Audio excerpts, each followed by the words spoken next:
Assalamualaikum warahmatullahi wabarakatuh. Di sini kelompok 4 akan mempresentasikan dosimetri radiokromik. Boleh dilanjut slide-nya.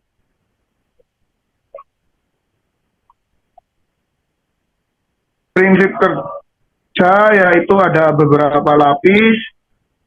Yang pertama polyester over laminate 50 mikron. Yang kedua adhesive layer 25 mikron. Yang ketiga active layer 30 mikron. Yang terakhir polyester substrate 170 mikron. Yang A. Yang B ada dua lapis yaitu active layer 30 mikron. Yang kedua polyester substrate 175 mikron. Prinsip kerja dosimeter radiokromik film termasuk jenis gakromik adalah dengan mengubah warna film saat terpapar radiasi. Paparan radiasi menyebabkan monomer diasetelina pada film mengalami polimerisasi yang membuat film menjadi lebih gelap, perubahan warna. Ini kemudian dapat diukur dengan memindai data untuk menentukan dosis radiasi yang diterima. Slide selanjutnya boleh dilanjutkan oleh teman saya.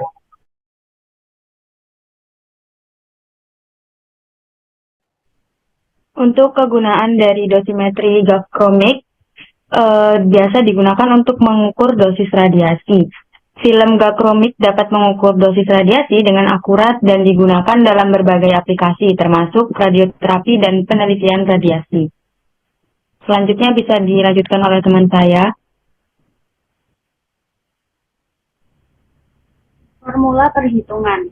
Jadi ketika film terpapar radiasi, misalnya sinar X, elektron atau proton, molekul dalam lapisan aktif mengalami reaksi polimerisasi atau oksidasi. Akibatnya, warna film berubah yang biasanya menjadi lebih gelap, misalnya biru ke merah marun.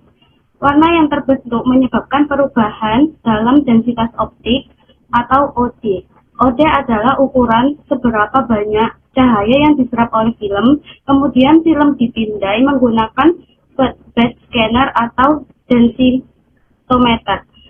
Data pixel dari hasil scan dianalisis biasanya pada saluran warna merah. Nilai OD dibanding dengan kurva kalibrasi yang menghubungkan OD dengan dosis dengan satuan Gray. Dari kurva kalibrasi tersebut, dosis radiasi dapat dihitung dengan rumus empiris di bawah ini, yaitu OD sama dengan log 10 2 kurung I 0 per I. I0 adalah intensitas cahaya sebelum terkenal film atau background scan yang tidak radiasi, dan I adalah intensitas cahaya setelah melewati film tersebut. Selanjutnya dilanjutkan dengan teman saya. Yang nomor 2 yaitu ada kalibrasi dosis. Setelah film dipindai dengan bed scanner atau alat lain, intensitas warna diubah menjadi nilai densitas optical density OD. Kemudian, nilai OD ini digunakan untuk memperkirakan dosis radiasi berdasarkan kurva kalibrasi, yaitu dengan dosis G sama dengan A dikali OD pangkat 2 plus B dikali OD plus C. Bisa dilanjut. Selanjutnya kelebihan tidak memerlukan pemrosesan kimiawi. Setelah terpapar radiasi, film akan berubah warna secara permanen. Yang kedua, insensitif terhadap cahaya tampak.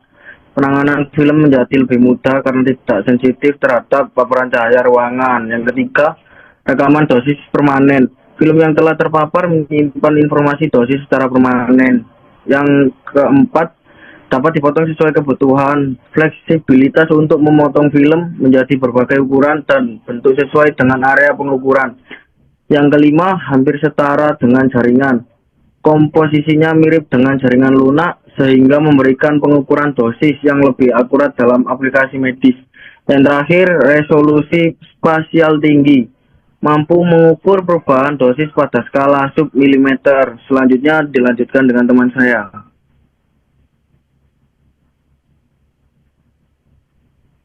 Kekurangan dari dosimeter grafkomik ini adalah overestimation dosis.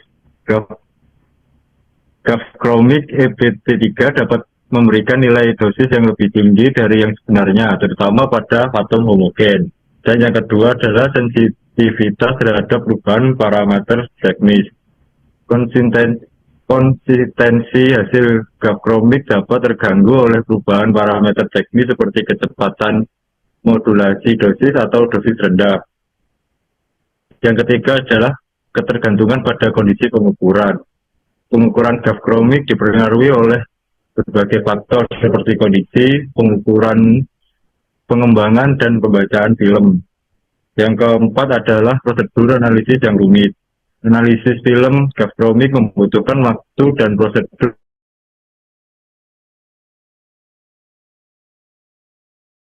Yang kelima adalah tidak cocok. Grafkomik mungkin akan kurang akurat untuk pengukuran dosis yang sangat rendah. Okay, next. Nah, untuk di sini saya akan menjelaskan tentang pengaplikasian pada bidang medis, yaitu pada radioterapi. Film grafkomik merupakan perangkat dosimeter yang digunakan untuk mengukur dosis radiasi pengion yang diserap untuk foton yang berenergi tinggi. Film ini memiliki sensitivitas tinggi terhadap radiasi yang memungkinkan untuk merekam distribusi dosis secara akurat.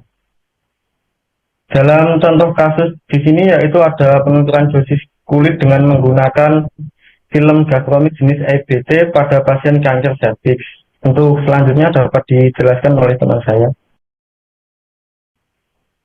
Di sini ada prinsip dari densitometer atau reader dari grafkomik film.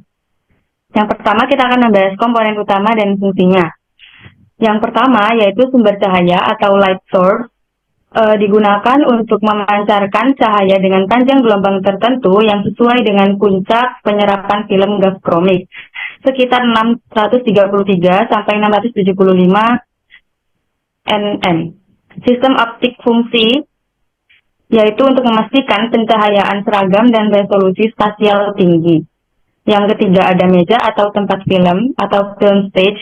Yang keempat ada sensor detektor cahaya untuk menggunakan VCD yang bisa mendeteksi intensitas cahaya yang ditransmisikan atau dipantulkan dari film dan mengubah intensitas cahaya menjadi sinyal digital yang merepresentasikan densitas optik. Yang kelima, sistem pemrosesan dan konversi digital untuk mengolah sinyal dari sensor menjadi data digital atau nilai piksel. Yang keenam, ada kalibrasi dan kontrol, yaitu fungsinya untuk memastikan konsistensi dan akurasi pembacaan. Untuk prinsip kerja dari reader sendiri, yaitu yang pertama ada reaksi radiokimia di film. Ketika grafkomik film terkena radiasi pengion, seperti sinar X, elektron, atau gamma, senyawa dalam lapisan optiknya mengalami reaksi polimerisasi atau perubahan struktur kimia yang menggelapkan film. Intensitas penggelapan ini berbanding lurus dengan dosis yang diterima. Kedua, ada pembacaan menggunakan densitometer atau scanner. Semakin tinggi dosis, semakin gelap film, semakin sedikit cahaya yang diteruskan, kemudian densitas optiknya meningkat. Yang terakhir ada konversi ke nilai dosis. Densitas optik diubah menjadi nilai dosis menggunakan kurva kalibrasi yang dibuat sebelumnya dengan menyinari film pada dosis tertentu yang diketahui. Sekian dari kelompok kami atau kelompok 4. Mohon maaf jika dari kelompok 4 membaca perkataannya ada yang salah. Wassalamualaikum warahmatullahi wabarakatuh. Waalaikumsalam.